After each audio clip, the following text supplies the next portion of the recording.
Welcome to Building Ancient Egypt.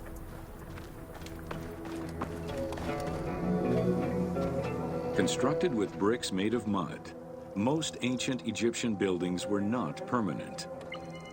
Only religious temples and funerary monuments were meant to stand the ravages of time.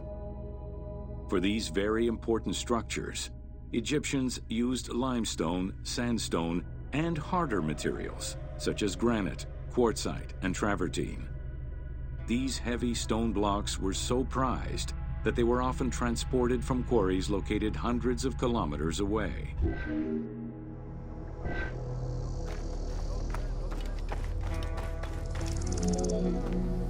Limestone was common and easy to extract from quarries on the east bank of the Nile. This particular limestone had marine fossils in it, however, preventing it from being easily decorated and polished. Used as the main building material, the structure would then be finished with a finer limestone that was polished smooth and decorated as needed. Limestone was used for the building of the first pyramids and for most of the religious buildings of the Old and Middle Kingdoms.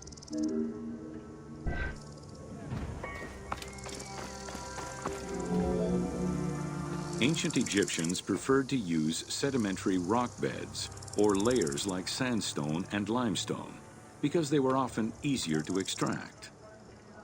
The common method used to extract stone was the open-pit quarry. Stonecutters would find quality stone, shape, and dig it out on site.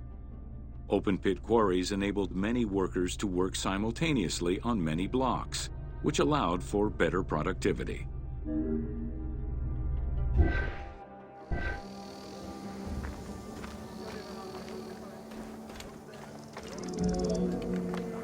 Workers would draw a large grid directly on the stone's surface, taking care to leave a space between the blocks. This allowed them to isolate the different blocks and create a trench that would make the extraction easier. Stoneworkers used iron chisels for hard rock and bronze or copper tools for softer rocks such as limestone. Removing material between each block created a trench line.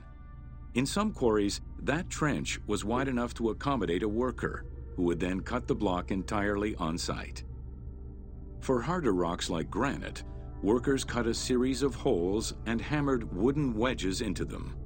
They then soaked the wood until it swelled and caused the rock to split.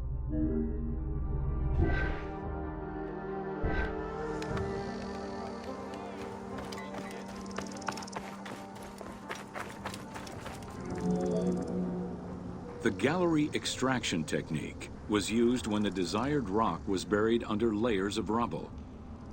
This method was often necessary in order to find the whiter and finer limestone required for a smoother finish.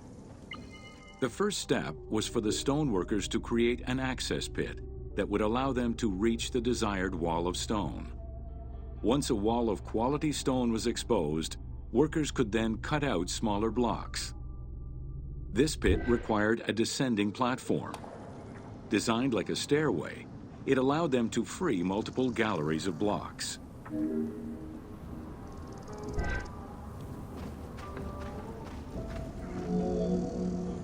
To cut the stone, they created a longitudinal kerf or slit, and then cut the rock at a 90-degree angle. The lower side was determined along the geological layers or by using a horizontal cut. Wooden wedges were inserted in the rock and hammered in. Shock waves were then generated using hammers, fracturing the blocks at the seam.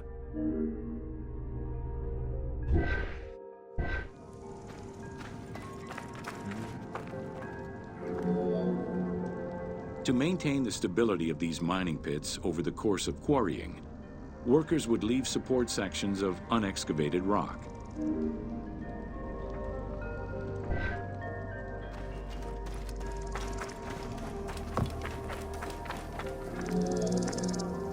In every quarry, dedicated shrines were established to offer protection for the workers.